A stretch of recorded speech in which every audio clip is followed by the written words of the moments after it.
Begin again.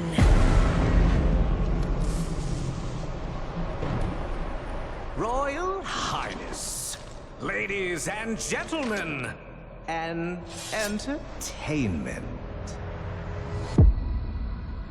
How many times will one dissenter die before accepting their fate?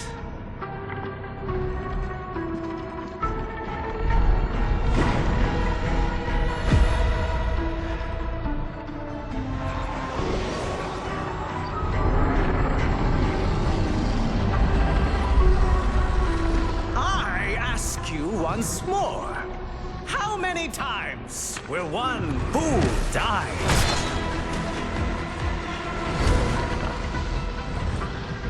How much will one proud human soul suffer?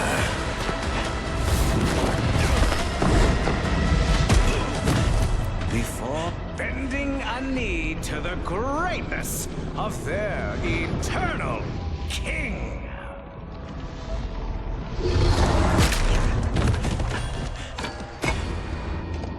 Citizens of Duviri, it is a well-known fact to each and every one of us, yes, that the unbent knee must be broken.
Begin.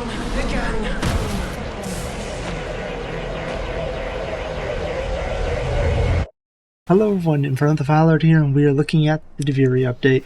So this video will be broken up into 3 parts. First off being the quest, secondly being the open roguelike world, and then the last part will be the conduit of Warframe only mode. While talking about all 3 of these, I may or may not reference a quest that is a spoiler, because it may be a late game thing that you have not done if you're a newer player. Do keep that in mind. I'm not sure if I'm going to reference anything, but on the off chance I do want to say that to some people that may have not done anything or may not want to be spoiled on later game quests. Otherwise, thank you for watching, and let's get into this. And as always, do not forget to comment down below if there's something I say that you disagree with or agree with. I'd love to hear everyone's opinions and see what you all think about the quest as well. So the Duviri quest is interesting. I do think it is kind of funny though that this quest is here in the beginning, because I feel a newer player is definitely going to be very confused by it.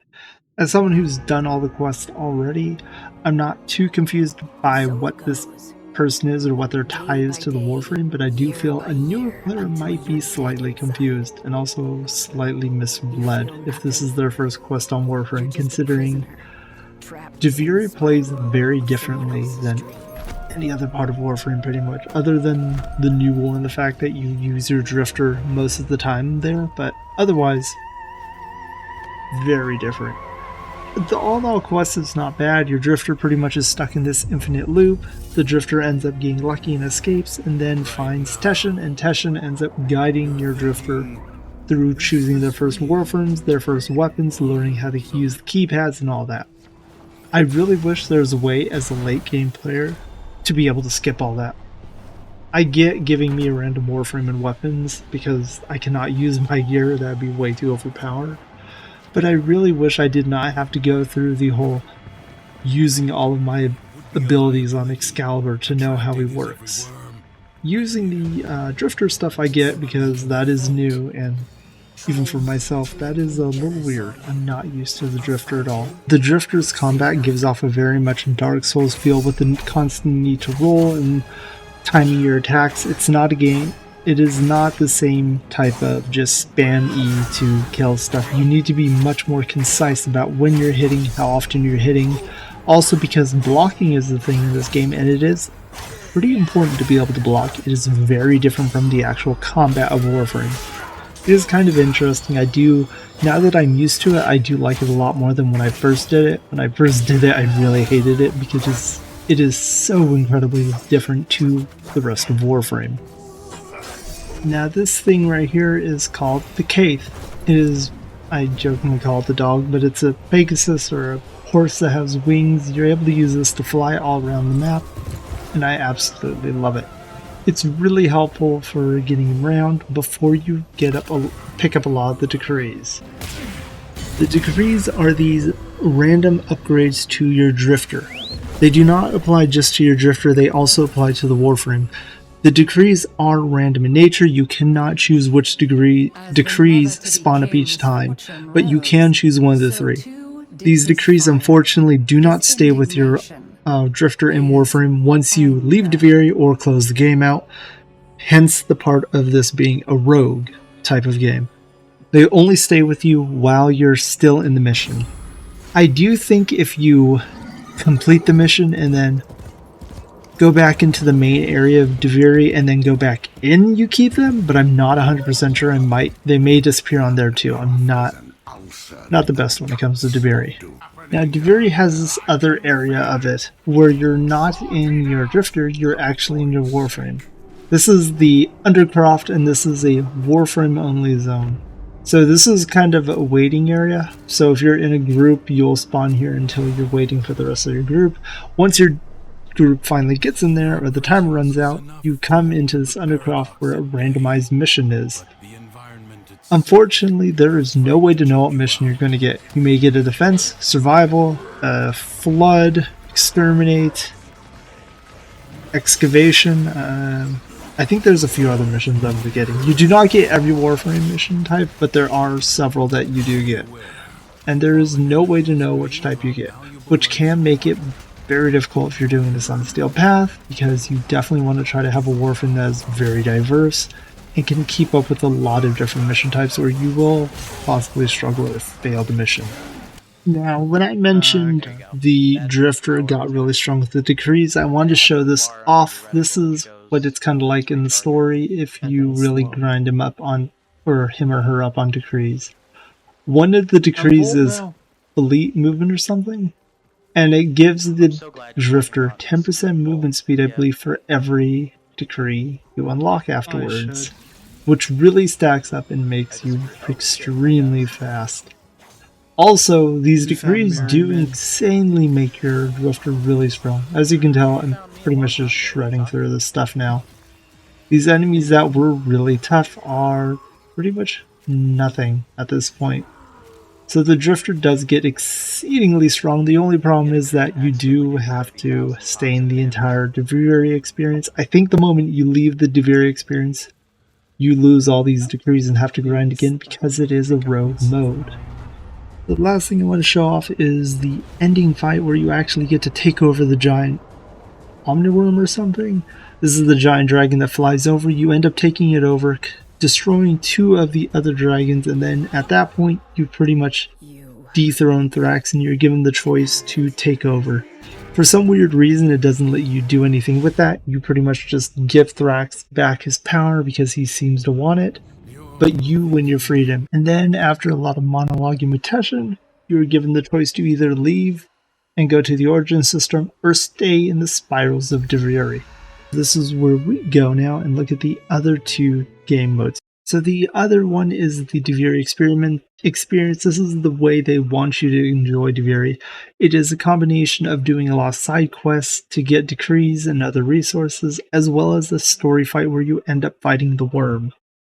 Now in this, there are 2 different ways to fight the worm. There is a steel pathway and a non-steel pathway once you get further into the game. However, there are a few bugs in the game that I want to show off before I just show the fights. Because the Duviri experience, there's not really too much to talk about compared to the story. Most of it I already talked about in the main story about Duviri itself and about the operator, which I found weird. There is a little bit more on side quests, though. You were able to fish in here. You were able to be this big fish snake and catch fish, which is actually pretty fun.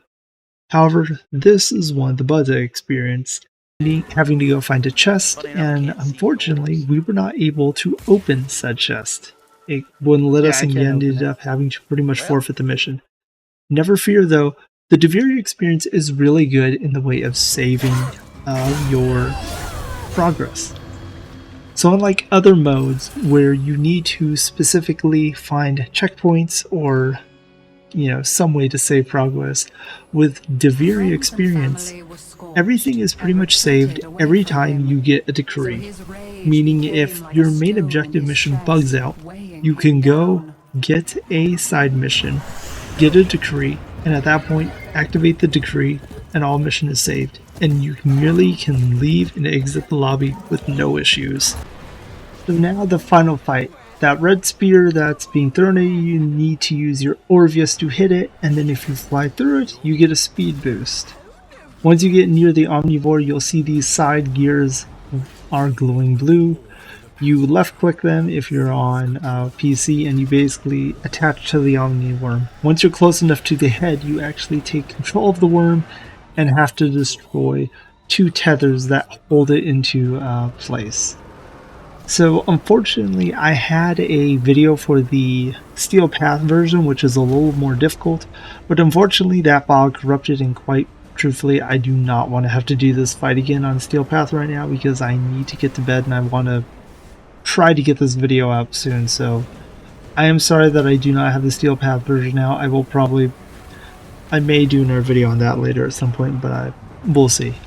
So once that part is done, this happens. You then drag the Omniworm into his home area, and at this point you spawn into where the Omniworm, I guess, lives, I don't know. And you'll see me come flying through soon. I will say the Omniworm really takes his sweet time on this. And at this point you no longer use your drifter, and you are now able to use the actual Warframe. So the Omniworm took too long, but basically once it finally gets down, you go into the center area and you have to shoot these 3 glowing red rings on the Omniworm. Now if you take too long, the game is kind enough to give you an arc gun. I do not know what the mods of this arc gun are, but they work really well on the rings. This arc gun they give you really does shred through the rings, so you can finally get through the stages of this fight a lot faster. On the Steel Path version, this area actually goes on fire here and you have to go to the outer area, but in this fight, not so much. You pretty much just have to deal with waves of enemies and kill them. I will say, I don't know how it works, but it seems that the arc gun deals significant damage to the worm, not so much to the enemies, compared to what I'd assume. Finally, using your arc gun and your random weapons you've been gaining to the mission, you'll finally destroy all the wings and defeat the person who you helped throughout the bounty that ended up taking over the Thrax, or the Omniworm, whatever it is. The irony is this, though. You do not actually kill the Omniworm like they show in the trailer. It kind of looks at you and then just decides to fly away. So you never really destroy the worm, you just stop whoever was taking over the worm, ironically. At that point, you are pretty much done with the actual bounty, or whatever you want to call it, for this open world Duviri. So you can go, you collect your decree from here and your intrinsics, and then at that point, you either can go through that green objective right there, or you can do other things. You can farm more decrees from random side missions, or you can do the fishing to get some well-needed supplies. So there are 2 things before I switch on to the last mode, Conduit, that I do want to talk about this open rogue world. The first being Kite. There are a couple of changes I do hope they do to Kite. One, you auto-lock with the gun. You cannot do that currently, and it does really bug me and it makes it a little awkward to use. Secondly, I wish there's a little more damage you could deal to them on the horse. The horse does have that knockback you saw me just use, which does strip their armor and knock them down, but I do feel the horse is a little lackluster when it comes to abilities. Other than the flying, it's not something you're going to use a ton, especially since fleet-footed makes it so easy to traverse across this open world that once you get enough degrees, the horse becomes pretty irrelevant, except for the worm fight, where you have to use the horse to fly after it. And the second thing being the decrees themselves. I like the idea of the rogue concept for the game. I do think it's a kind of interesting thing if they add that into Warframe, but for Warframe, it does kind of feel a little counterproductive to how we are taught in Warframe. Warframe is all about grinding, hoarding resources, so when you need to build something, you have a ton of them, making things as strong as possible, and it feels very weird that the decrees stack on your Drifter and Warframe, but then the moment you leave the mode and come back, they're gone and you have to pretty much regrind it. I do get not having the decrees on Conduit. Well, no, even there I do kind of think the decrees are helpful because there's no RNG or guarantee you're going to get a good weapon. You can get a lot of basic weapons that you may have sold because you're waiting for a prime or just not an interest to you. So the decrees disappearing does very much, I think, not suck, but it does make it a little disappointing at times. All in all, though, I really like this open world, other than the possible mission breaks, but that is to come with any game that's adding new updates. Things are going to break, things are not going to work properly. All in all, I think it's a pretty nice open world. I personally want to say I think I prefer this over several of the other open worlds. The characters are a little quirky, but I like this open world I think more than I do Plains and Fortuna. Deimos might be my favorite just because of the look and the aesthetic, but I think Duviri is a very close second. So the third thing that I really would like is to see the Omniworm fight being able to be reselected while in the Duviri experience. I understand their logic is that they made it this way so you cannot just keep all your decrees and constantly keep farming the fight. So I would understand if they had the decrees reset each time you reselect the fight from the Omniworm, so that way you're not insanely overpowered or completely maxed out on all decrees the second or third time you fight it. Something I hope they maybe look at. So the last one is the circuit, which is my favorite. When you unlock tiers for this, you end up getting these special rewards. There's a steel path and a non-steel path version. It's pretty much a battle pass and endless missions. The more missions you do, the more points you get.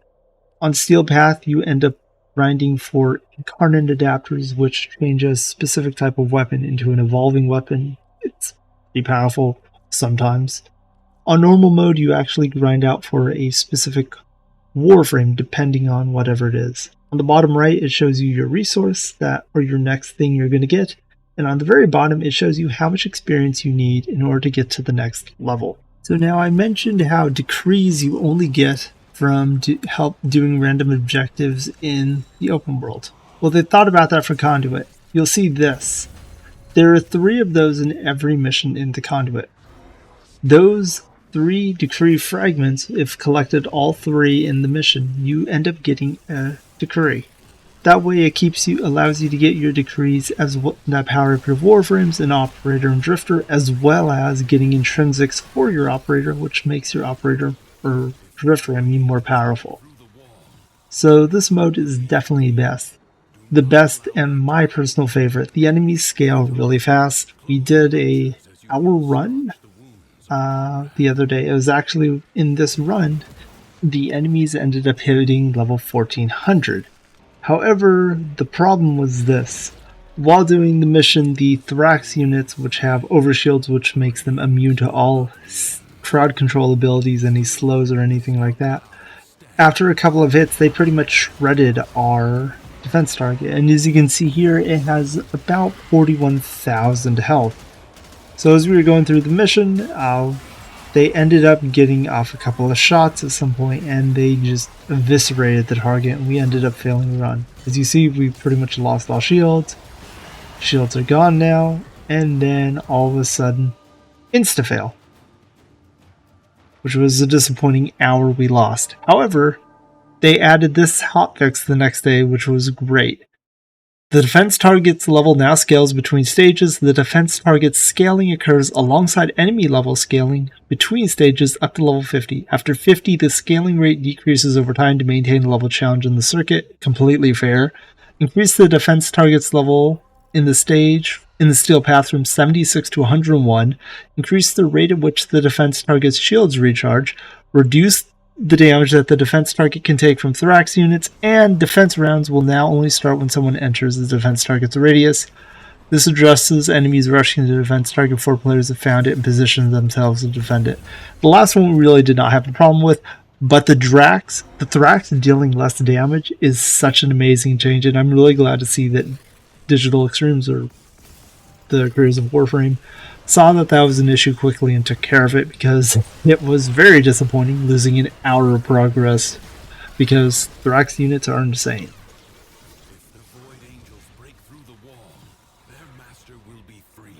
So the last thing I want to talk about this update is I do not mind that in the conduit, and I guess this is also a problem in the Duviri experience as well, that they give you random weapons. The problem comes with how they mod. It really bugs me that instead of giving me viral or corrosive or hell, even radiation, it gives me no actual element. Instead, it just focuses slash as hard as possible by putting in maim, which is a big problem I have with the modding system. The way they mod things does not work well, and I hope they do fix that in the future or add some type of way that maybe with, an intrinsic from your your drifter, you can actually change stuff. No, I don't want this. Because I do feel that the way the modding works now is definitely not good. But yeah, that is kind of my only real big problem with it. I wish there was a way to actually fix the mods for your Warframe, at least in a little bit. Otherwise, I really think Conduit is a well-made mode. It's really fun. It's 100% my favorite mode, being able to run around and kill stuff, and I'm glad to see they did this. I'm glad to see they also fixed scaling now. Defense targets are actually going to live longer. And something I forgot to mention is I love how much targets scale in this. Defense targets have a ton of health.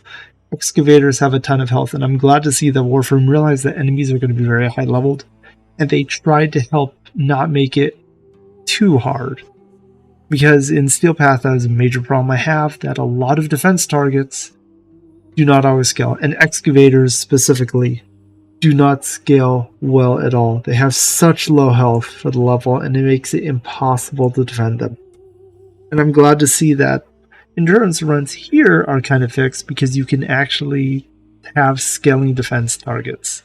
Great thing to see, and I'm glad to see they did it here. I do wish there were relics here that you could get as well. It does kind of suck that the only thing you can really get from this are the few rewards they give you, and then after that, you're done. Because if you look here, well, I did not do anything game, so I'm okay. If you look here, the only rewards are these. You do get focus, and Conduit is a huge focus farm. If you are a new player who just got your focus school, do Conduit. Conduit gives you so much focus, even in normal mode. It is insane.